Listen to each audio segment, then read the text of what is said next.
তনের মাঝে মন্দির ভেঙে আদি সঙ্গ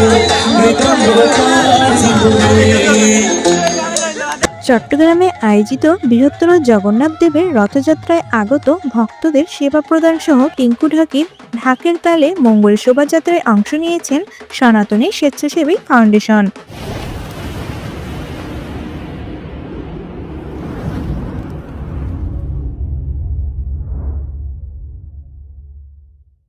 সনাতন ধর্মাবলম্বীদের অন্যতম ধর্মীয় উৎসব জগন্নাথ দেবের রথযাত্রা। চট্টগ্রাম সহ বিভিন্ন জেলা ও উপজেলায় রথযাত্রা উৎসব পালন করেন সনাতন ধর্মাবলম্বীরা। সে ধারাবাহিকতায় প্রতি বছরের ন্যায় এবছরই চট্টগ্রাম প্রবর্তক ইস্কন মন্দির কর্তৃক আয়োজিত হয়েছে বৃহত্তর রথযাত্রা, যাতে অংশগ্রহণ করেন সনাতনী বিভিন্ন ধর্মীয় সংগঠন। তার মধ্যে সনাতনী স্বেচ্ছাসেবী ফাউন্ডেশনের আয়োজন ছিল মনোমুগ্ধকর। চট্টগ্রাম চট্টেশ্বরী কালীবাড়ি সংলগ্ন শ্রী শ্রী মগধেশ্বরী মন্দির প্রাঙ্গণে তাদের আয়োজনে ছিল তুলসীধাম নন্দনকানন থেকে আগত বিশিষ্ট গীতানুরাগী ভজন সঙ্গীত শিল্পী শোভন রায়ের কণ্ঠে শ্রীমদ্ ভগবদ গীতা পাঠ।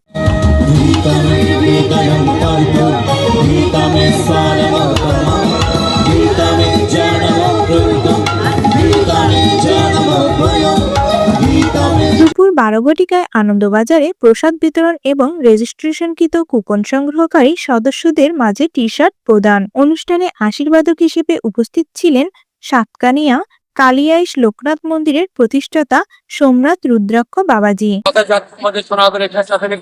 সাথে অংশগ্রহণ করেছি, অত্যন্ত ভালো লাগছে। এদের এত সুন্দর একটা পরিবেশ, এটা এই সংগঠন সবসময় সংগঠনের পাশে থাকবে। সবাইকে জয় জগন্নাথ। বিশেষ অতিথি হিসেবে উপস্থিত ছিলেন সনাতনী স্বেচ্ছাসেবী ফাউন্ডেশন চট্টগ্রাম বিভাগীয় টিমের দপ্তর সম্পাদক মানিক হালদার। উপদেষ্টার মধ্যে উপস্থিত ছিলেন দীপক দাস। অনুষ্ঠানে সভাপতিত্ব করেন চট্টগ্রাম বিভাগীয় টিম লিডার প্রভাত মজুমদার আপন। পরিদর্শক হিসেবে উপস্থিত ছিলেন চট্টগ্রাম বিশ্ববিদ্যালয়ের সংস্কৃত বিভাগের সহকারী অধ্যাপক ডক্টর কুশল বরণ চক্রবর্তী। রাজমেন দে ও রিপুননাথের সঞ্চালনায় অনুষ্ঠানে আগত অতিথির বক্তব্য ও সম্মাননা স্মারক প্রদানের মধ্য দিয়ে সমাপ্তি হয় অনুষ্ঠান মালার। এরপর দুপুর 2 ঘটিকায় চট্টেশ্বরী মোড় থেকে ইস্কন প্রবর্তক শ্রীকৃষ্ণ মন্দির হতে আসা শোভাযাত্রায় যোগদান করেন স্বেচ্ছাসেবী ফাউন্ডেশন।